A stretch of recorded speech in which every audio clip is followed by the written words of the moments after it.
Hi. Hello, everyone. It's Jake and Kelly at Dunrovin Ranch. Welcome to the ranch. Yeah, welcome. We're here showing you off. Right now, we're showing off Augie. What's your plan for him today, Kelly? This is our little man, Augie. He is 16 months old, I believe. He was born here at the ranch. And although you don't really ride a horse till they're, 5 or 6 years old, it's important that he learn to respect humans. So what we do is we do what's called round pen work with Augie. So I'll go on in there and show you a little bit about what we do. Please ask any questions or offer up any comments, and Jake will relay them to me, and I'll do my best to answer. Yeah. Part of the big fun of doing this is being able to interact with you all. And I hope some of you were here the other day. I really enjoyed having you all here over for lunch. So I'm going to ask Augie to walk. And I'm going to point. I'm going to point with one hand and add energy behind him with this stock whip. And his job right now is to maintain his pace and his direction and to stay on the rail.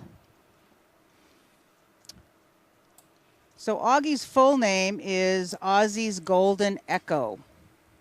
And so Jake, his name really is based on Aussie, who was one of the first males here on the nest. Is that right? Yes, it was the two osprey on the nest were Aussie and Harriet. Mm-hmm. I can't believe you didn't name the first chicks Rick and... Oh, we should have. That would have been the smart thing to do. And then, so he's named, and Aussie was killed, sadly, in a fight with a bald eagle, I believe. Yeah, 3 or 4 years ago, he was. We found his body in the riparian, and he now teaches kids about biology up at a museum. Oh, that's wonderful. Yeah. So Augie is named after. The O is Aussie. The golden is his color, I believe. Yes. And Echo is because he looks like his mom. Is that true? Yeah, I think it's also Aussie's Echo. Aussie's Echo, yeah. Yeah. So, and this was Jake's idea. OGE makes Augie. So we call him Augie. And I don't know how many of you have ever had 10-year-old boys. But Augie has the attention span of a toddler. He's got the strength of Hercules and the attitude of a spoiled young boy. So that's common with all young horses, and I know this might look like nothing's happening, but a lot's happening, and most of our members have watched this go on for a while. So this is actually very interesting, is if I put, he read that right. So watch what happens if I just take the pressure off him and step in front of him. He stops. Isn't that cool? So now I go back behind and I point and I add a little energy when he ignores me and he walks. What do you mean by add a little energy? What I'm doing right now is I'm projecting myself at him. And I know that sounds weird, but I'm projecting myself at him. I'm standing at a certain place in his body that'll push him forward. And the front of my body is open, sending him that direction. So this is what's called pressure. And we train horses to move away from pressure. That's why when you close your legs on a horse when you're riding, they go forward. They're moving away. So if I step in front of him and back, isn't that amazing? Oh, yeah, that is amazing. I love that. Yeah. You can read your body language very well. Very well. Being a herd animal and a prey animal, they have to read each other's body language in order to stay alive. And even though they're domestic, they're still wired like a wild horse. And I'm going to make him turn. And turning toward me is important. And early on, he would turn his rump to me, which I think we can all agree is a sign of disrespect. Jake never turns his rump to me, do you, Jake? No, never. and you see when he raises his head like that? Yeah? That's protest. So he's Something still a little rambunctious. Oh, he's going to be rambunctious for a long time.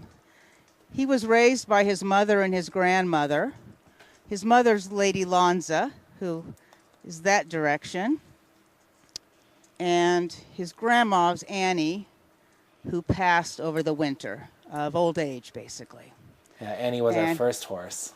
Yeah, yeah. And actually, the members bought a tree in her honor, and the tree, Annie's tree, is planted over there on the bench. Oh, it's a beautiful tree.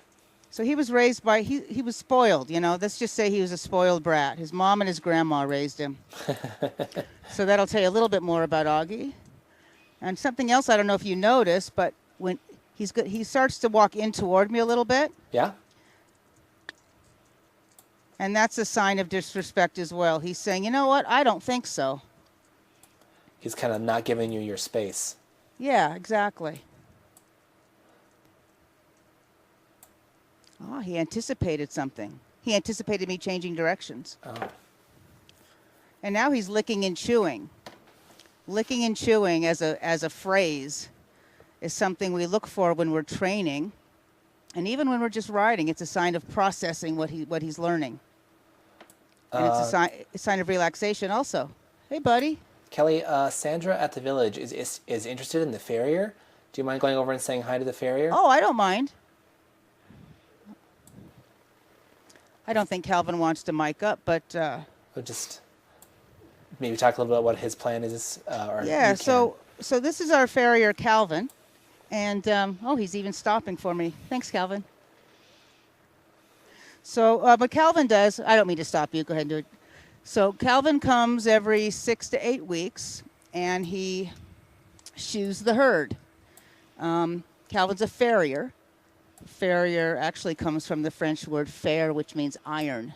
So he's nailing iron shoes onto their feet for protection. It does not hurt. He does use nails, and he hammers them into the wall of the hoof, and it doesn't hurt. Calvin's exceptionally good at this. Sometimes, even the best will miss a little with a nail, and it's that hurts, and it's called the hot nail. And you can tell right away when that happens, and the farrier will pull it out. So today he's going through the herd that we use for most of our lessons and trail rides. The signs are a little right. We have Chinook, Raz, Dugan Butte, Rocket, and now he's going to shoe Whiskey. He's also going to shoe Monty over there. And their feet grow, their hooves grow from the top down. And it takes about a year for a hoof to grow all the way out. So every 6 to 8 weeks, put new shoes on, and they're good to go for a while. Why every 6 to 8 weeks? Is it because the hooves grow, or do they need to be cut?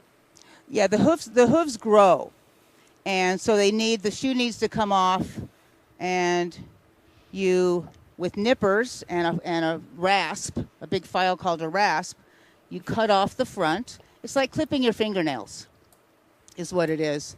And there's a huge science to it, to balancing the hoof, and the angle of the hoof, and how much is heel and how much is toe, and the health of the frog, the depth of the sole. It's extremely complicated. And to have a good farrier is, one, we're so lucky to have Calvin, and two, it keeps your horses healthy. Yeah. It affects everything. The angle of their hoof affects all the tendons and all the ligaments all the way up. It affects their head. It affects their hind end. It's really, really important for your horse to have good feet. There's a saying, no hoof, no horse, and that's pretty true. So this is Whiskey here. It's a combination of a shopping spree and a pedicure. Yes, that's exactly right. It's like an athlete having the right pair of shoes, you know? Yes. And actually, Whiskey's the horse that won the Equine Art Extravaganza in August. Oh, lovely. Yeah.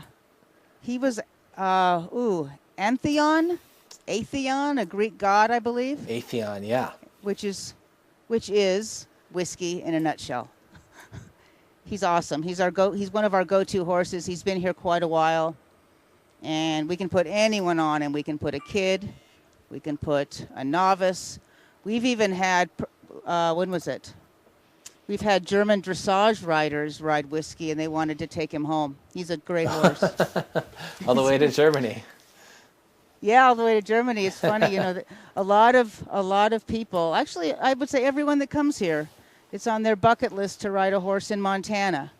And we're very fortunate to have horses that will give everyone a good ride.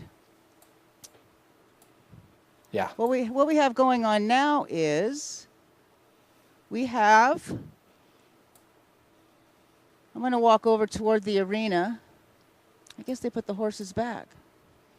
We have homeschool group today. Homeschool group at 1:30, and then pony clubs at 4 o'clock and at 5:45. Homeschool group are kids that aren't obviously in regular school, so they can come earlier in the day. And then we have pony club in the afternoons 3 days a week. And they learn how to ride, they learn how to groom, they learn how to safely be around a horse. And my favorite part of Pony Club is that young people learn how to be leaders, how to be respectful leaders, and gentle leaders, because your horse wants you to be a leader. And if you're not, they will be the leader, and their decisions will be different than yours, trust me. So that's my favorite part about teaching kids is what they get from being around a horse and riding a horse. And this is Chinook. This is one of Suzanne's horses. Hi, baby. Why does he have that mask on? Chinook has what we call, well, the common term is moon blindness. The more of a medical term is uveitis. It's an autoimmune syndrome in which the body attacks the eyes because of UV rays. And he's lost most of the sight in one eye before we caught it. It's hard to diagnose. And so he wears that mask to protect the other eye and to protect the one eye from getting worse. It's called a guardian mask. And it blocks out, like I said, 95% of the UV rays. It also, though, blocks all of his peripheral vision. Oh. But there's no reason to feel bad for him because he gets along just fine. We actually ride him out on the trails. We guide on him. And because a good horse listens to their rider, he listens to the rider and he does fine. Hi, everyone. It's okay. I'm mic'd up here. So it's okay. So we have Ro. I don't know where your people went. I think they're mucking. You could walk right out there and see if you can. Lucy? No, Lucy's not going to be in class. Just Eva Joy. She's done at 3:30. But she can stay longer and work if you want to leave her. Okay. I don't know. You can walk that way and see if you can find them. Something else we like to do, and well, the kids like it. They like to work, which is, they love to work. Kelly, can I clean stalls? Absolutely. You do not have to ask twice. You do not have to ask twice. Yeah. You don't even need to ask once. Yeah, you clean whatever you want to clean. Yes, and a good work ethic is hard to find these days. Yes. So I'm going to point and add a little energy, and here we go. Especially by this teenager. Yeah. Yeah, this guy, we're working on a work ethic. He's passive-aggressive, which is really interesting. Oh, no, like, a passive-aggressive horse. but really, he's for our members have been well. Actually, our members witnessed his birth live on the cams. Remember that? That was May 3rd, I think. And they've watched him grow up. They've watched him. The first time we tried to lead him around, it was quite a rodeo. He's just. I have to respect a horse that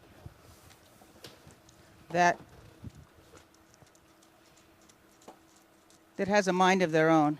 Yeah. Strong will. Strong will. And he's extremely tall for his age.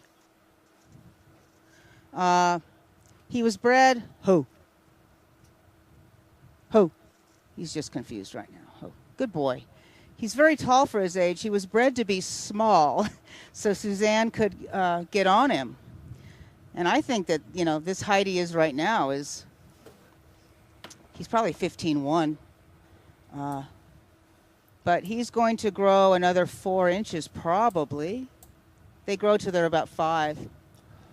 So you measure a horse in hands. A hand equals 4 inches. So he's 15.1.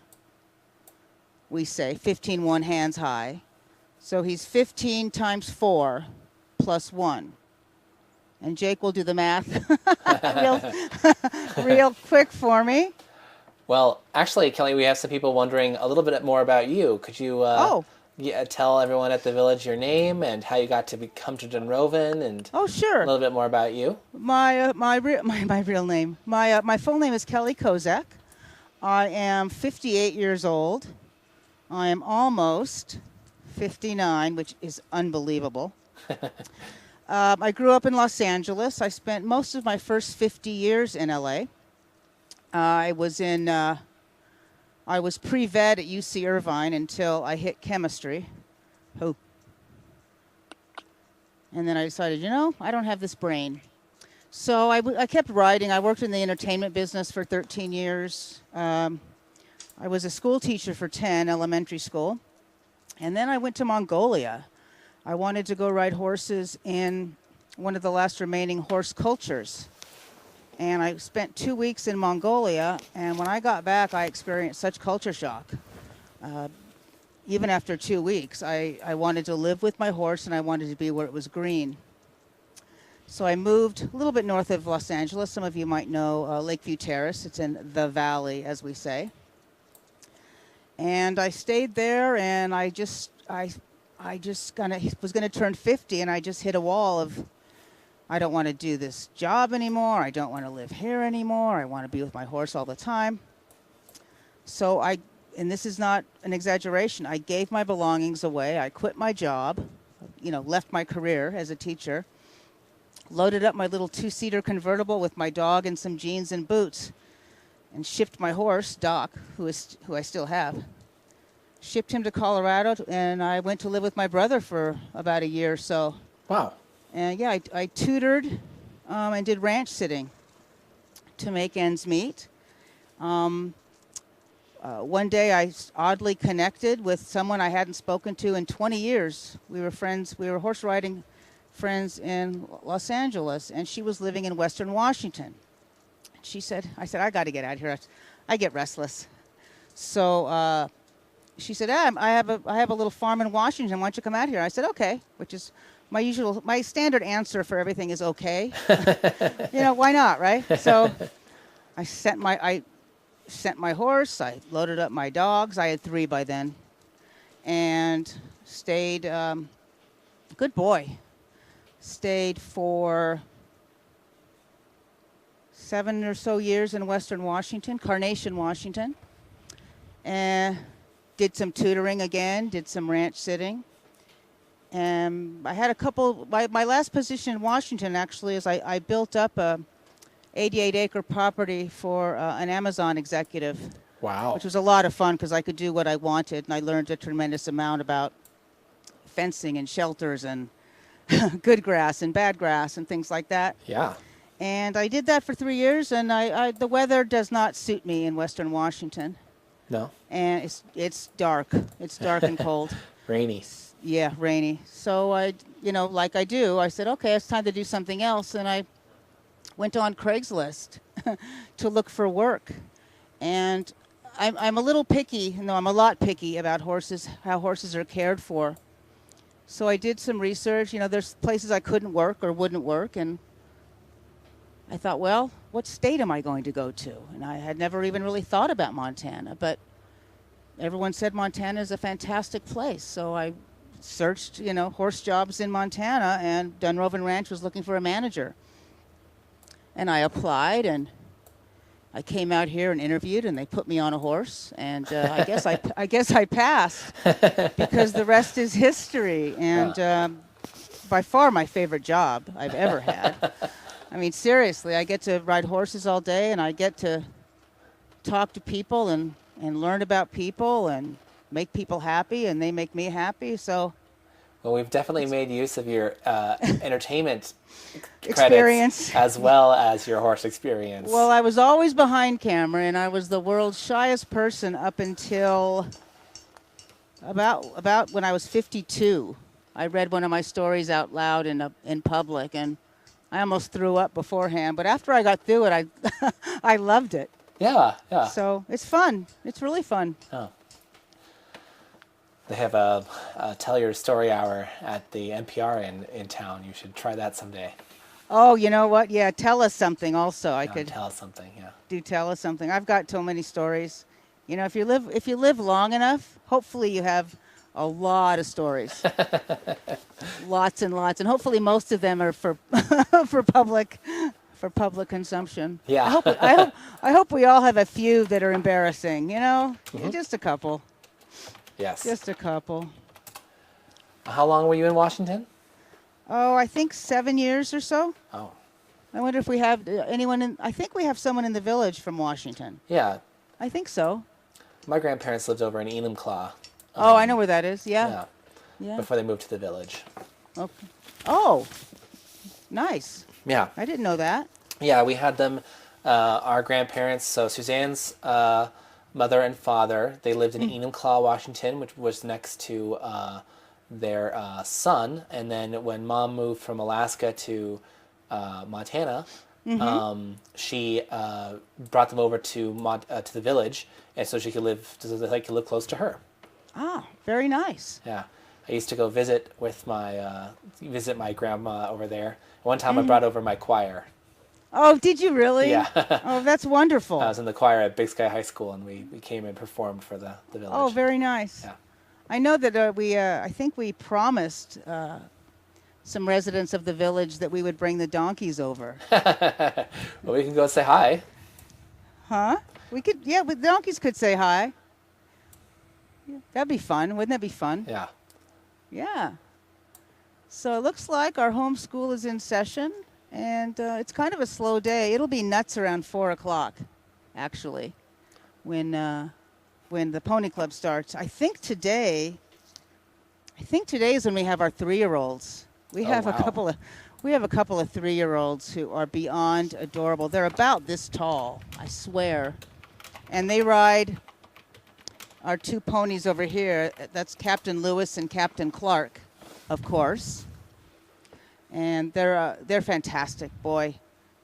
Ponies have a reputation, and it's a well-earned one, for being stubborn and willful and and annoying. But boy, if you have ponies that you can put little kids on and the ponies keep them safe, you're very lucky. Yeah. I think it's also time, Jake. I think I should get Taylor on. I think it's time to take down our shade cloth. Oh, yeah. Don't you think? Yeah, I think so. I don't think it's going to stand up through the winter. No, we'll start getting more rain soon too, and I think that once the rain starts really coming or snow, it's not going to be good up. We'll put that down. And I don't know if you all can see, but we grow hops along that fence. And the hops serve a couple purposes. They provide shade, and they are medicinal to horses. They are actually kind of an accommodative, which I guess is not surprising.